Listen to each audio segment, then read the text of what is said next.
sekelumit dari pembahasan daripada terjemah atau manaqib Al-Habib Al-Imam Muhammad bin Salim bin Hafidh ibn Syekh Abu Bakar bin Salim. Oleh karena itu, sebelum kita masuk, kita bacakan Fatihah dulu untuk almarhum Al-Habib Muhammad bin Salim bin Hafidh. Begitulah pula putranya Al-Habib Ali Masyhur bin Hafidh, begitu pula istrinya Al-Hubabah Zahra.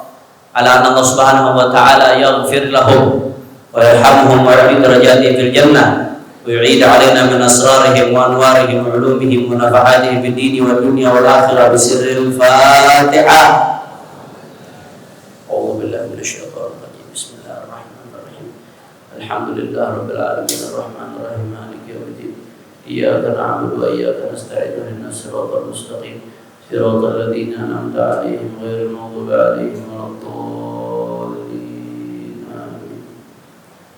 Baik, kita mulai. Bismillahirrahmanirrahim. Alhamdulillahirabbil alamin wa sallallahu wa sallama ala sayyidina Muhammadin khatamin anbiya'i wal mursalin wa ala alihi wa sahbihi wat tabi'in wa ba'du.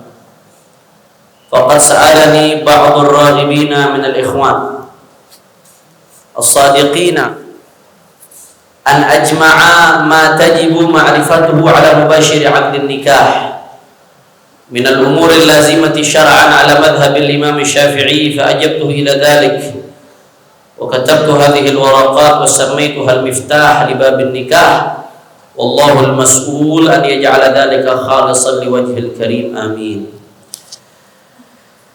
Setelah beliau memuji Allah Subhanahu wa taala, saya nggak bahas satu-satu ya. Mukadimahnya pembahasan tentang basmalah, hamdalah, sholawat sudah masyhur. Kita sudah sering dengar kullu amrin tibalin ayubda'u fi bismillah fa huwa aqta, fi riwayah abtar, fi riwayah ajdam. Segala sesuatu yang diperhatikan oleh syariat tibalin ayyuhtabu bihi syar'an, diperhatikan oleh syariat, kalau nggak dimulai dengan bismillah maka maka dia putus keberkahannya. Abtar, ajdam, nah, putus keberkahannya. Makanya jangan ngikutin gaya-gaya orang sekarang. Orang sekarang nulis buku banyak yang nggak pakai bismillah, banyak nggak pakai hamdalah, dikira modern, padahal ada, malah kagak ada keberkahannya. Nah, lihat bukunya ulama-ulama dulu ratusan tahun masih kepake. Kenapa? Karena berkah. Kitabnya Muhammad bin Salim bin Hafidh ada banyak bejibun kitab yang bahas masalah nikah. Kenapa kitab beliau bermanfaat? Dibaca di mana-mana di banyak tempat. Karena berkah, Allah kasih keberkahan. Jurumiyah, itu Jurumiyah ya Allah kecil itu kitab. Orang yang ngerti nahu bisa nulis kitab ke Jurumiyah. Tapi beda, dipakai di seluruh dunia. Seluruh dunia ngaji nahu Jurumiyah serentak. Kenapa kagak yang lain? Allah kasih keberkahan di situ, ikhlas mu'alifnya. Nah, salah satu penyebab keberkahan ini nih. Mulai dengan bismillah, alhamdulillahirabbil alamin. Puji syukur bagi Allah Subhanahu wa taala, Tuhan semesta alam. Wassallallahu wasallam ala sayyidina Muhammad khatamil anbiya'i wal mursalin. Dan puji dan sholawat serta salam bagi Nabi Muhammad sallallahu alaihi wasallam, khatim, bisa dibaca khatim, bisa dibaca khatam, khatimul anbiya wal mursalin, penutup para nabi dan para rasul, wa ala alihi wa sahbihi ajmain, dan untuk sahabat, keluarga dan tabi'in. Wa ba'du, wasrul khitab. Faqad sa'alani ba'dul raghibina minal ikhwan, telah meminta kepadaku siapa? Ba'dul raghibina minal ikhwan, sebagian kawan-kawan yang ar-raghibin, yang berambisi. Ambisi untuk mendapatkan ilmu maksudnya, raghibin, berminat, berambisi. Minal ikhwan as-sadiqin, minal ikhwan, dari saudara-saudara, dari saudara-saudaraku. Nah, beda antara ikhwan dengan ikhwah. Biasanya kalau saudara ini bahasa Arabnya kalau satu mufrad, kalau cuma satu maka akhun, saudara. Akhun satu berarti. ikhwani berapa? 2. Kalau banyak jamak plural, dilihat dulu saudaranya saudara apa. Ini hebatnya bahasa Arab nih. Kalau saudaranya ada hubungan darah, maka ikhwah jamaknya pakai tak di belakang. Itu bukan tak taknis, itu bukan tak muannas, bukan tak perempuan, bukan. Ikhwah itu berarti saudara ada hubungan darah. Tapi kalau saudaranya bukan saudara hubungan darah, saudara sebangsa setanah air, saudara sepengajian, saudara seiman, maka jamaknya ikhwan. Nah, di sini disebut ikhwan, berarti bukan saudara darah, saudara beliau adik kakak, bukan, ikhwan. Terus bagaimana di Al-Qur'an kok Allah bilangnya innamal mu'minuna ikhwah. Ikhwah tuh orang-orang beriman tuh ikhwah. Ikhwah katanya buat saudara-saudara. Kok di sini di Al-Qur'an pakai buat saudara iman? Nah, justru hanya balaghatul Qur'an. Itu tanda tingginya bahasa Al-Qur'an. Bahasa Al-Qur'an milih kata-kata ikhwah. Kenapa? Buat menggambarin bahwasanya persaudaraan seiman itu saking kuatnya seolah-olah seperti saudara darah, saudara. Bahkan lebih kuat dari darah. Kenapa? Karena andai kata ada orang adik kakak, saudara, tapi beda iman, ya maka secara agama nggak mewarisi dia. Kalau meninggal nggak dikubur di pemakaman muslim dan lain sebagainya, udah lepas. Andai dia jadi pemimpin, dia nggak boleh dukung saudara seimannya, saudara-saudara saudaranya yang Islam. Nah, jadi Al-Quran ada bahasa nama mu'minuna ikhwah, itu buat ngegambarin. Ikhwah ini biasa dipakai buat saudara-saudara. Tapi ketika Al-Quran menggambarkan saudara seiman, pakai kata-kata ikhwah buat ngegambarin bahwasanya persaudaraan di antara umat Islam itu seperti bahkan lebih dari persaudaraan saudara. Jelas atau tidak? Nah, as-sadiqin. Nah, saya diminta oleh sebagian saudara-saudara saya yang as-sadiqin, yang memang tulus dalam permintaannya. An ajma'a ma tajibu ma'rifatu ala mubashiri 'aqdin nikah. Saya diminta untuk apa? Maf'ulnya an ajma'a, maf'ul tsani. An ajma'a, untuk mengumpulkan ma tajibu ma'rifatu, yang wajib diketahui ala mubashiri 'aqdin nikah, bagi mereka yang melangsungkan akad nikah, minal umuril lazimati syar'an, dari perkara-perkara yang harus secara syariat, ala madhab Syafi'i, ala madhab Imam Syafi'i radhiyallahu anhu, menurut madhabnya Imam Syafi'i. Nah, jadi itu motivasi beliau nulis kitab ini, karena memang sebagian orang pada saat itu minta sama beliau untuk menulis yang bisa dijadikan panduan bagi mereka yang melangsungkan akad nikah, baik si pengantin itu sendiri atau orang-orang yang memang punya tugas untuk melangsungkan akad nikah. Dan ini berdasarkan madhab Syafi'i, karena nanti kalau merembet ke madhab-madhab lain luas banget pembahasannya, Pak, luas banget. Contoh nanti akan dibahas secara detail. Contoh masalah wali dan syahid aja, itu beda madhab, beda hukum. Dalam madhab Syafi'i wajib yang namanya nikah 2 saksi, ada wali, ada mempelai laki-laki. Itu dalam madhab Syafi'i. Madhab Hanafi lain lagi hukumnya. Menurut madhab Hanafi wali nggak wajib selama si perempuan itu balik. Tapi nanti ada penjelasan hukumnya detail. Nggak boleh sembarangan kita lompat-lompat madhab kecuali kita tahu secara detail penjelasannya. Menurut madhab Maliki lain lagi. Saksi nggak wajib.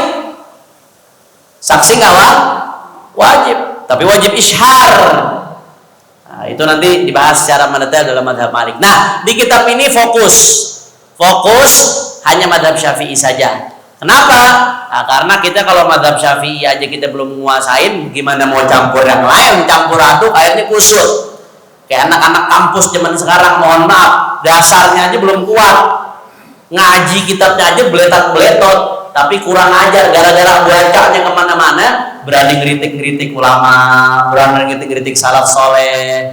Nah, kenapa? Karena dasarnya aja belum kuat, udah lompat ke yang tinggi-tinggi, akhirnya overdosis. Orang kalau dosis sedikit gak kuat, dosis banyak, kira-kira overdosis apa kagak tuh? Berbusa mulutnya. Begitu juga ngaji, kalau belum sanggup ngaji yang luas-luas, jangan yang luas dulu, dasar-dasar dulu ente nggak bisa bangun rumah kalau pondasinya ada didiriin. Bagaimana mau bangun tingkat kelima, tingkat 1 belum selesai? Nah, jelas atau tidak? Makanya kita ngaji sebagai warga Indonesia memang mayoritas penganut madhab Syafi'i, ngajinya pakai madhab Syafi'i.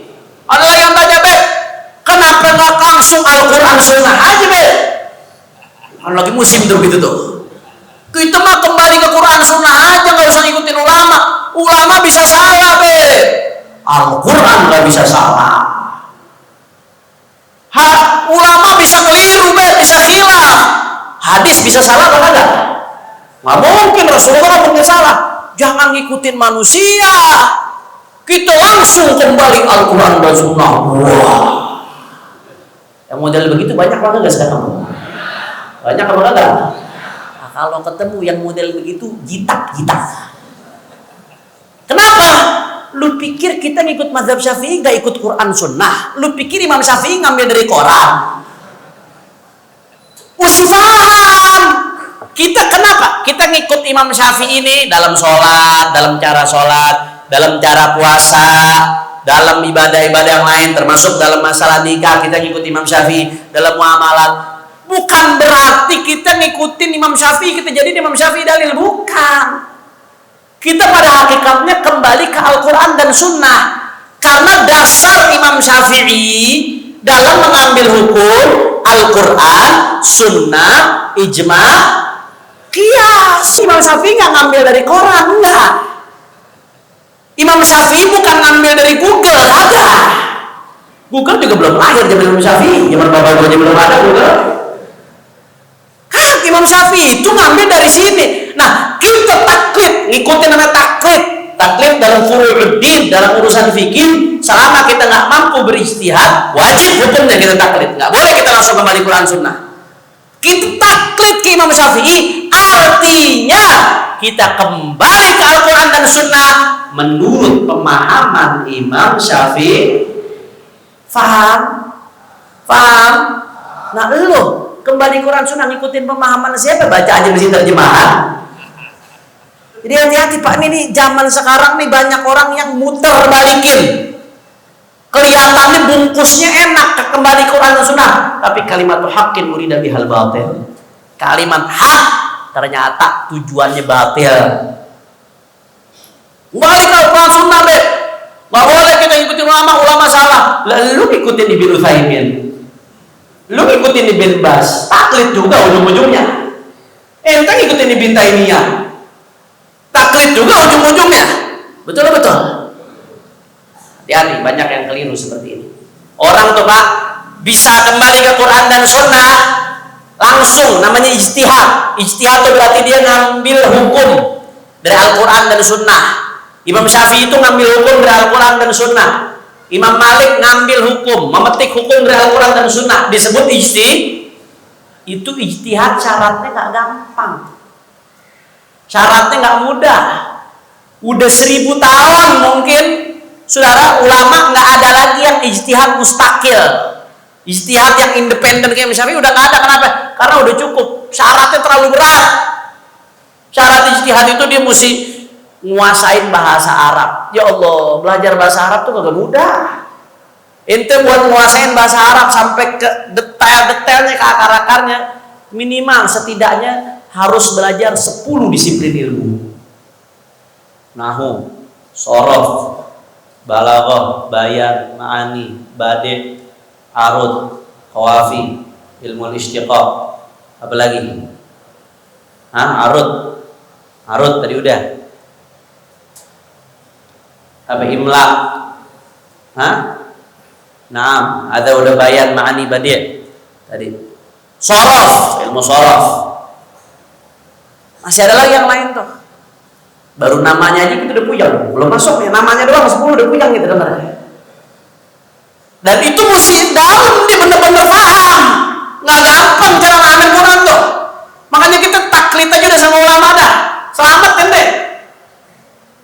Belum lagi dia mesti paham nasikh mansukh, yang mana ayat itu di Al-Quran nggak semuanya berlaku. Ada ayat yang nasikh, yang sudah menghapus berlaku ayat sebelumnya. Ada yang mansuh, yang sudah tidak diberlakukan hukumnya.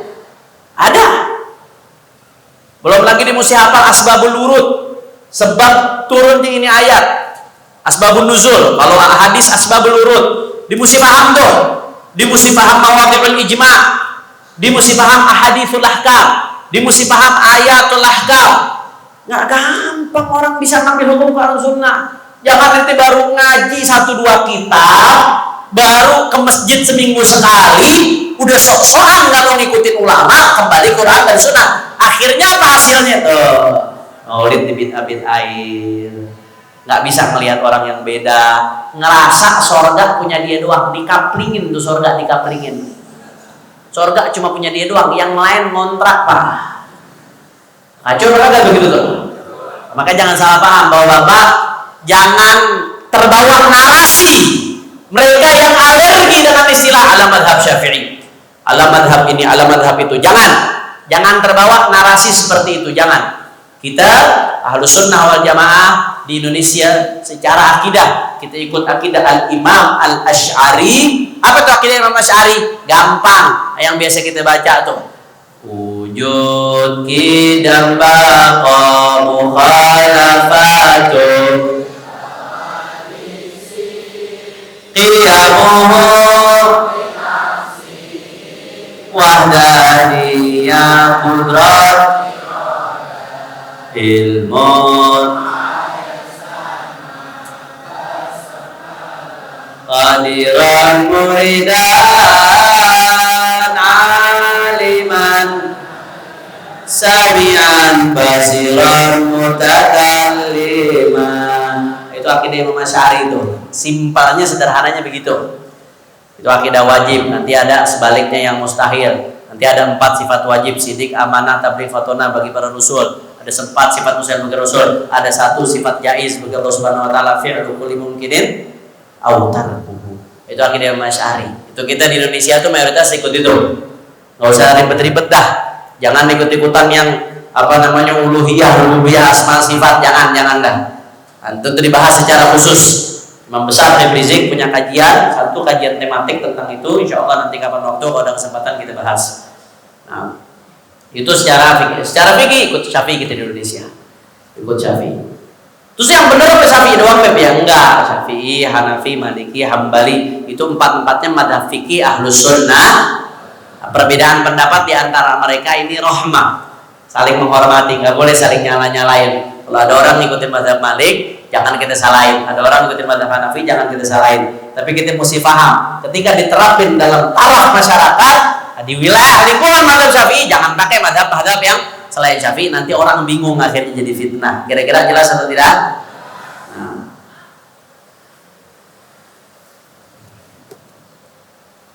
Alamat habil Imam Syafi'i itu.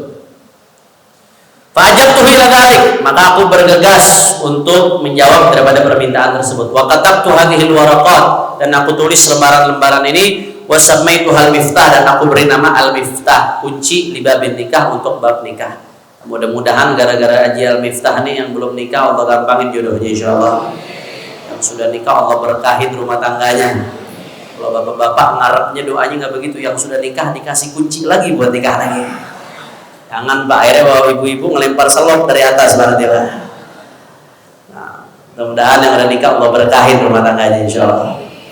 Wallahul mas'ul, dan Allah yang diharapkan, yang diminta an yaj'ala dzalika, untuk menjadikan karya ini khalisan liwajhil karim, ikhlas murni hanya untuk Allah Subhanahu. Kita masuk sedikit. Habis ini kita sampai jam berapa biasanya Kiai?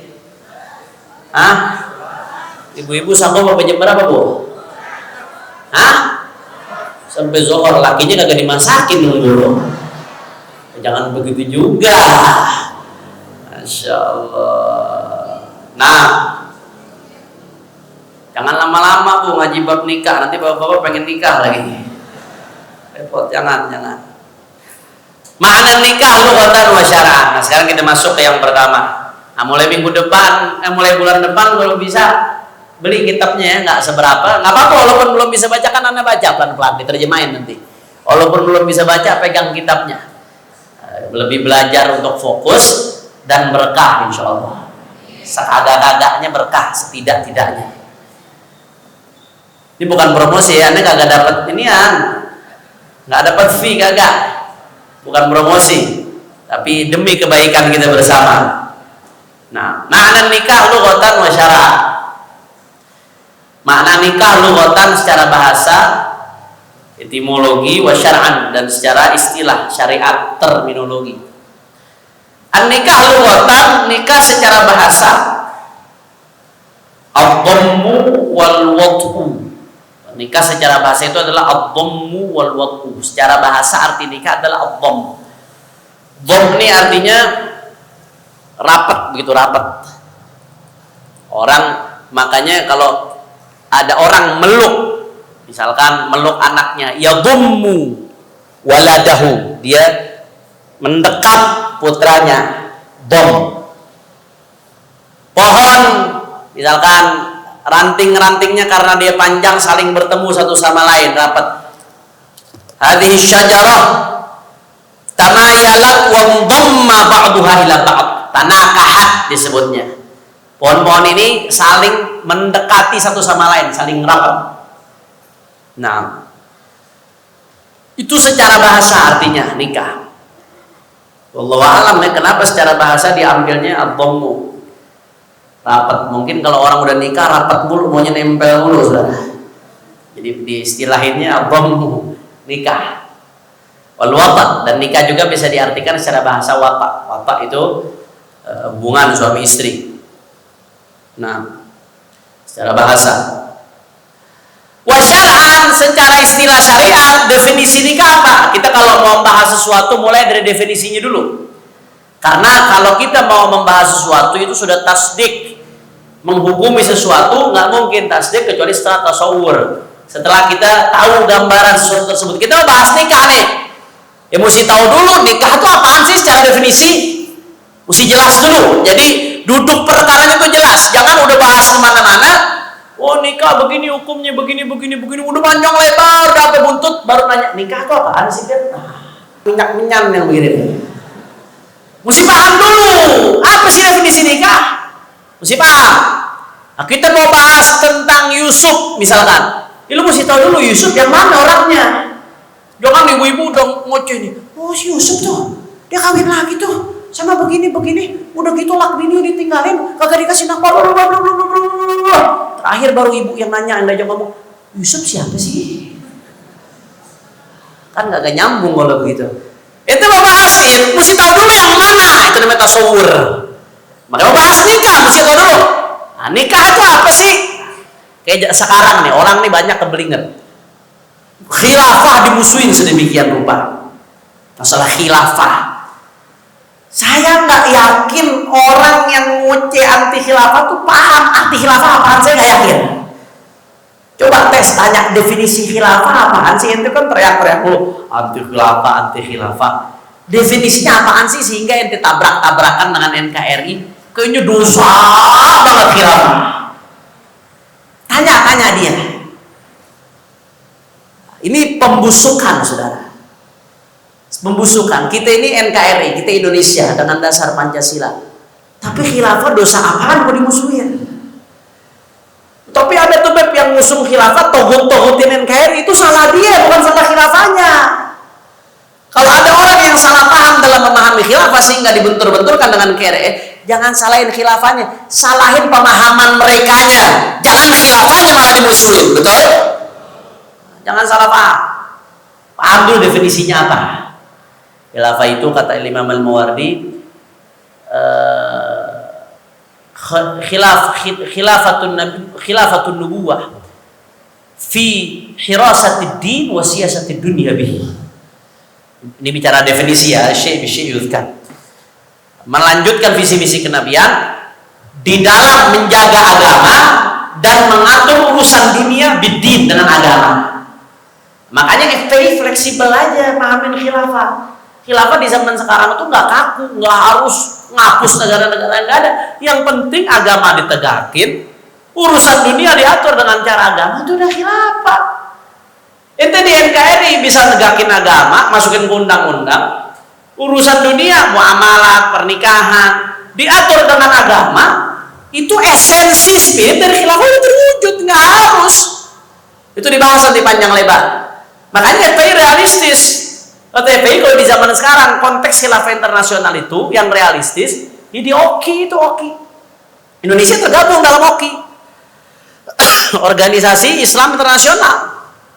Nah, tinggal ditingkatkan kerjasamanya. Uni Eropa bisa kok punya mata uang bersama. Kenapa kita negara Islam nggak punya mata uang bersama supaya kita kuat? Apa salah orang ngomong begitu? Salah apa enggak? Uni Eropa punya kok fakta pertahanan bersama. Kenapa kita negara Islam kok disuruh perang satu sama lain? Negara mayoritas Muslim, kenapa kita nggak punya fakta pertahanan bersama?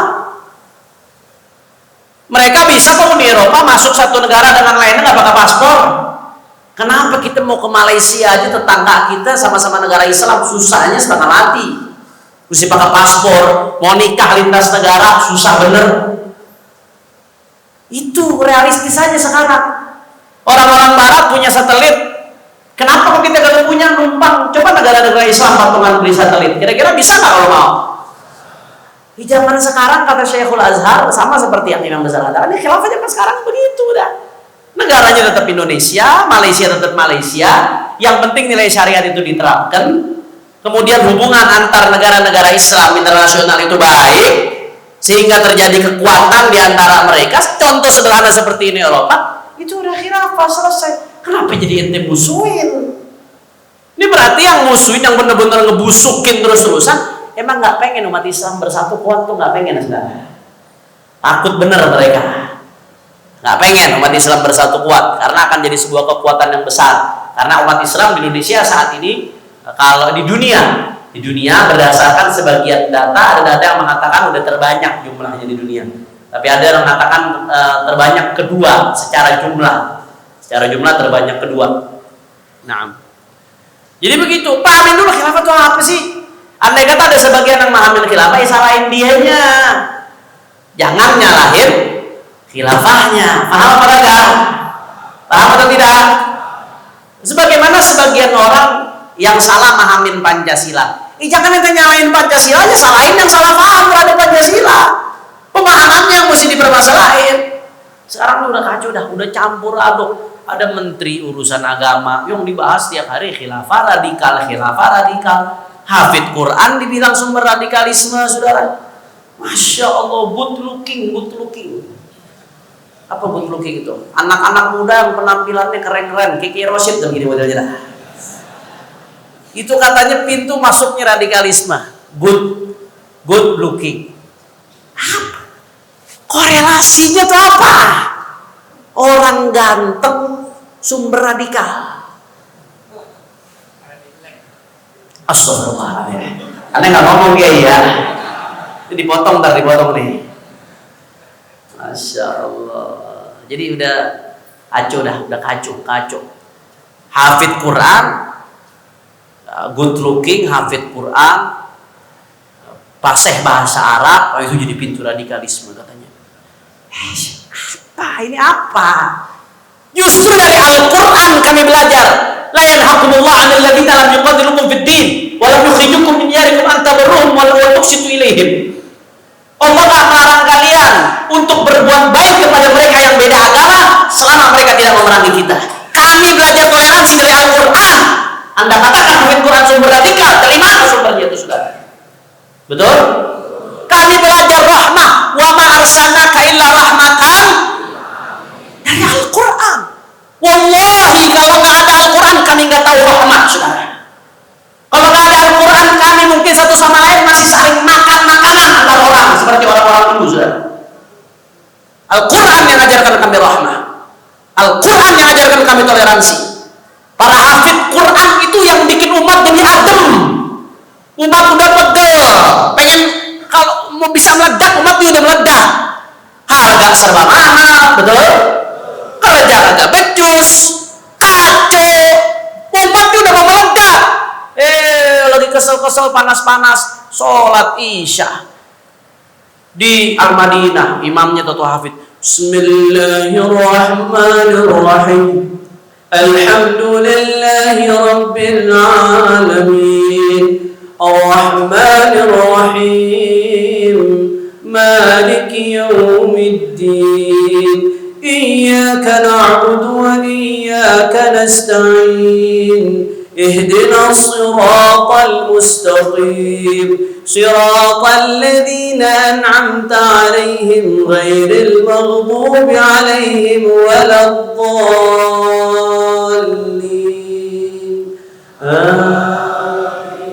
Ada apa kagak?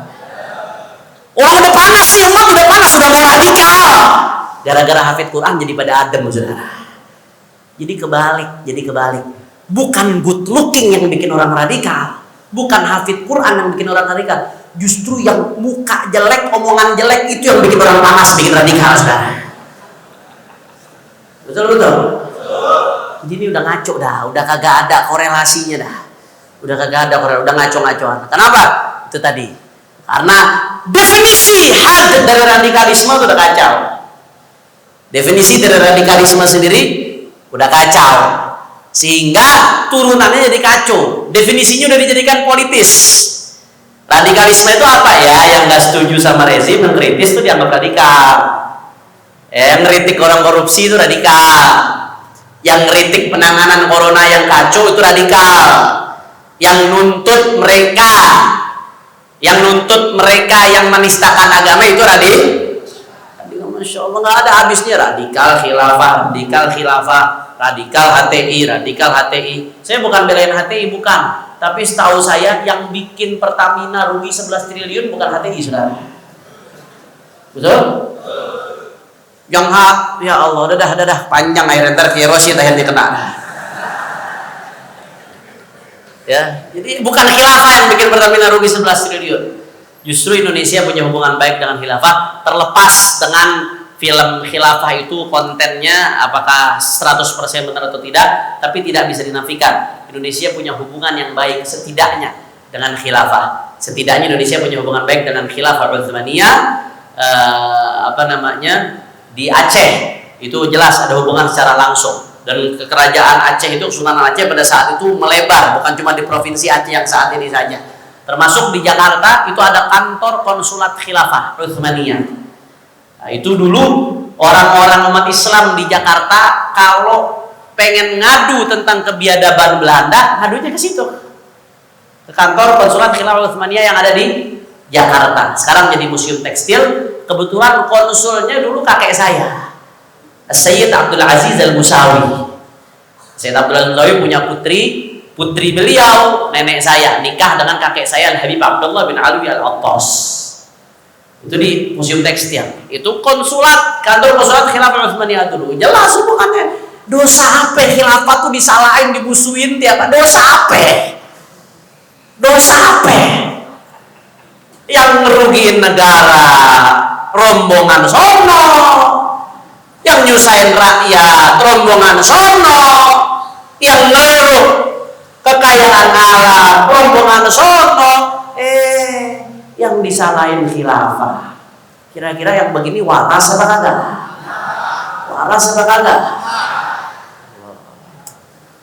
Mesti sering-sering ngaji di Al-Madinah tuh biar waras.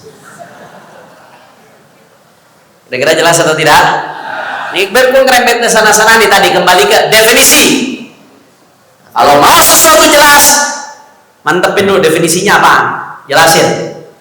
Nah, nikah secara syariat, secara bahasa itu ada definisinya. Secara syariat, aqdun tawat'in bilafzi nikahin au tazwijin au tarjamati.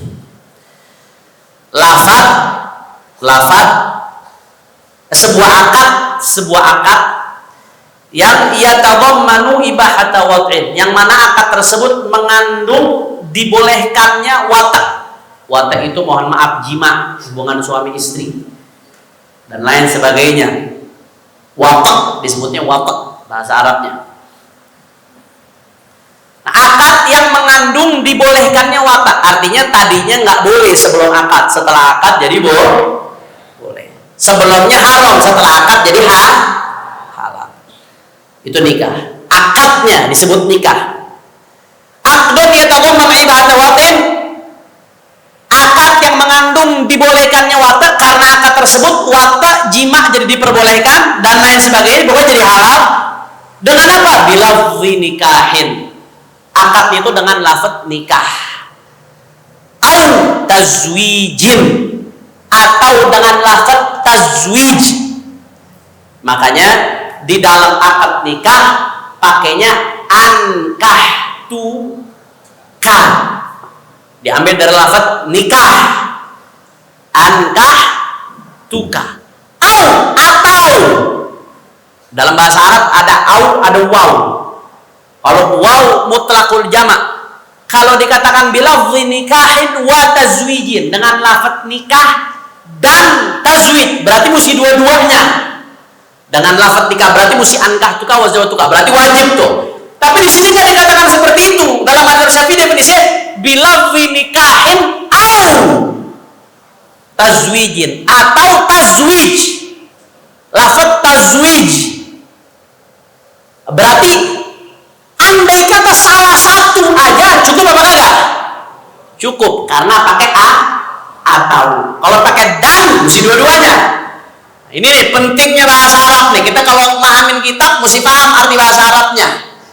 Karena pakai au atau berarti andai kata cuma salah satu doang cukup. Andai kata cuma ya fulan ibni fulan ankah tuka maktubataka binti fulana bimahar mi'alaf rupiah halan qabiltu nikahaha bil mahril madkur. Nggak pakai tazwijaha, nggak pakai zawajtuka. Sah apa kagak? Sah. Tapi tetap yang afdal lengkap dua-duanya, zawajtuka wa ankah tuka. Nanti jawabnya qabiltu tazwijaha wa nikah. Paham? Paham? Bilafzi nikahin atau tazwij, dengan lafaz nikah atau tazwij. Nggak boleh lafaz lain dalam bahasa Arab, nggak sah. Cuma dua lafaz ini yang sah, karena dua lafaz ini yang ada dalam Al-Quran. Karena ta'abudi dia, ibadat, hanya sah pakai dua lafaz ini. Nggak boleh pakai lafaz lain, malaktuka misalkan, nggak boleh, nggak sah. Atau fawwatu binti ilaika, dengan maksud nikah, nggak sah. Cuma dua lafaz doang yang sah dalam nikah, lafaz nikah atau tazwij. Terjemati, atau terjemah keduanya, terjemah diantara keduanya. Terjemahnya lafaz nikah atau tazwij. Nikah terjemahnya bahasa Indonesia apa? Ya nikah. Udah jadi bahasa serapan dia. Nikah terjemahnya nikah, makanya sah. Walaupun dia paham bahasa Arab, tapi tetap afdol pakai bahasa Arab. Tapi andai kata pakai bahasa Indonesia gimana, Beb? Kalau yang nggak paham ya udah jelas pakai bahasa Indonesia. Tapi andai kata dia paham bahasa Arab, tetap pakai bahasa Indonesia, boleh nggak? Boleh. Sah. Terjemah dari nikah. Nikah, saya nikahkan kamu, saya terima nikahnya. Atau tazwij, atau pakai lafaz tazwij, terjemahnya tazwij. Apa terjemahnya tazwij? Kawin. Makanya saya nikahkan dan saya kawinkan. Kawin itu terjemah dari tazwij. Jelas atau tidak? Nah, harus terjemah tazwij, terjemah yang shareh. Nggak boleh terjemah yang lainnya. Misalkan nikahnya gara-gara pengen keren-kerenan nih, biar lain, biar dibilang lain. Waktu nikahin putrinya, saya serahkan putriku kepadamu untuk engkau jaga dia sebagai istrimu. Saya terima serahannya. Sah nggak? Nggak sah. Kenapa? Karena bukan pakai terjemah jadi cuma bisa dua lafaz ini doang. Imma lafaz nikah, imma lafaz tazwij, atau terjemah dari nikah dan tazwij. Kira-kira jelas atau tidak? Nah, arkanun nikah. Nah, sekarang kita rukun nikah sedikit. Khamsah. Rukun nikah ada 5. Yang pertama zauj, suami, calon mempelai pria. Ya walaupun dia nggak harus hadir, bisa diwakilkan. Bisa diwakilkan. Nanti akan dibahas. Tapi yang jelas harus ada. Yang calon suami itu benar-benar real ada. Nanti ada syarat-syaratnya tuh, sampai syarat suami ada. Ulama tuh dari dulu udah jeli. Ini nanti akhir zaman bakal ada yang ngaco-ngacoan nih. Bakal ada yang ngaco-ngacoan nih. Ada zauja, suami istri harus ada. Yang calon mempelai pria, calon mempelai wanita harus ada. Walaupun nggak harus hadir, bisa diwakilkan dengan syaratnya nanti akan kita bahas. Tapi harus ada calon mempelai pria, calon mempelai wanita. Bedakan antara ada dan hadir. Dia di rumah ada, diwakilkan tapi nggak hadir, berarti ada nggak? Ada. Paham? Waktu dibahas tuh nanti syarat-syaratnya, syarat suami begini, syarat istri begini. Salah satunya nih ulama udah tahu nih, ntar nih akhir zaman bakal ada orang ngaco-ngacoannya. Dicantumin apa syaratnya perempuan, istri harus al-ulutsatu yaqinan, harus yakin bener-bener perempuan. Itu dibahas tuh ntar tuh, kamu ulama tuh. Padahal zaman dulu saya yakin belum ada operasi kelamin. Subhanallah, sekarang ada tuh. Siangnya Tono, malamnya Tini ada sekarang. Bahkan yang benar-benar berubah tuh ada artis-artis, masya Allah kemarin tuh ditangkap polisi. Akhirnya dibahas dulu, ini masuknya penjara laki atau penjara perempuan nih? Karena perempuan jadi-jadian. Jangankan, itu tuh kagak bisa jadi istri tuh. Biar kata cakepnya bagaimana? Biar kata tuh kulit saking putihnya sampai tembus udah kayak akuarium. Kalau kelaminnya hasil operasi dari laki dirubah jadi perempuan, 1000 kali lagi dia berubah, biar laki tetap laki hukumnya, saudara. Paham? Paham? Jangan kekecok, ini udah ngaco-ngacoan, zaman udah ngaco-ngacoan. LGBT itu udah ngaco-ngacoan dah, penyakit tuh penyakit. Karyawan. Pernah tuh, ini zaman sekarang hati-hati nih, orang nikah dari medsos bahaya. Pernah tuh kejadian tuh. Di daerah mana gitu saya baca di berita, orang nikah di medsos, kenalnya di medsos, wah, kenal laki perempuan nih, deket jatuh cinta akhirnya. Begitu jatuh cinta kan dari medsos sampai nikah akhirnya. Begitu nikah nih laki bingung, kok bini gue setiap gue mau buka, gue mau nyalain lampu dia kagak mau ya. Kejadian saya pernah baca beritanya. Setiap mau dinyalain lampu kagak mau. Setiap mau dibuka nggak mau alasan, malu mas. Akhirnya setelah beberapa hari ketahuan ternyata bininya laki-laki. Sah tuh pernikahannya. Kalau di Belanda sah di Belanda. Sah, sampai palu kejedot 1000 kali kagak sah tuh pernikahan. Paham? Hati-hati. Kadang-kadang makanya hati-hati, orang tuh makanya disunahin suruh ngelihat nazroh. Orang tuh mau ahra an yubdama bainahuma. Dalam hadis suruh nazroh, orang mau nikah tuh dianjurkan ngelihat dulu nazroh. Nazroh sekali cukup, bukan video call tiap hari nang mau kawin, bukan. Ngelihat sekali udah cukup nazroh. Sekiranya cocok, udah mantap, udah bismillah. Itu makanya dianjurkan. Jangan ke zaman sekarang, orang kacau dah dari media sosial, banyak kucing dalam karung sekarang udah. Bawa ibu-ibu, Bu, jawab yang jujur. Kalau ngaca, muka kadang udah aut-autan, Bu. Tapi begitu ditaruh depan kamera selfie, Bu. Apalagi Oppo HP-nya. Yang buat selfie. Bagus nggak Bu langsung, Bu? Oh, itu jerawat 1000 bisa hilang. 1000 biji jerawat bisa hilang. Mulus. Insya Allah bukan main lah. Udah gak bisa dipercaya, foto zaman sekarang udah gak bisa dipercaya. Orang anak-anak muda sekarang udah pinter banget ngeditnya dah. Apalagi perempuan. Ini foto nih 1000 cetret. Ntar yang dipilih cuma 5 biji. Itu bininya seharian dong, paling cakep yang mana sih? Itu yang diupload. Makanya jangan percaya sama foto. Hati-hati, orang kawin cuma lihat di Facebook, di Instagram lo, apalagi Instagram efeknya macam-macam. Habib tau dari mana pengalaman banget sih ngedit muka kayaknya, Beb. Jangan percaya, sama kayak beli kucing dalam karung. Datengin langsung lihat. Nah, nanti akan kita bahas syarat-syarat daripada istri apa aja. Yang perempuan jadi-jadian tuh kagak bisa tuh. Zod, arkanun nikah, rukun nikah ada 5. Yang pertama zod, mempelai pria. Yang kedua zaujah, mempelai wanita. Dalam mazhab Syafi'i yang ketiga wali, harus ada wali nikahnya.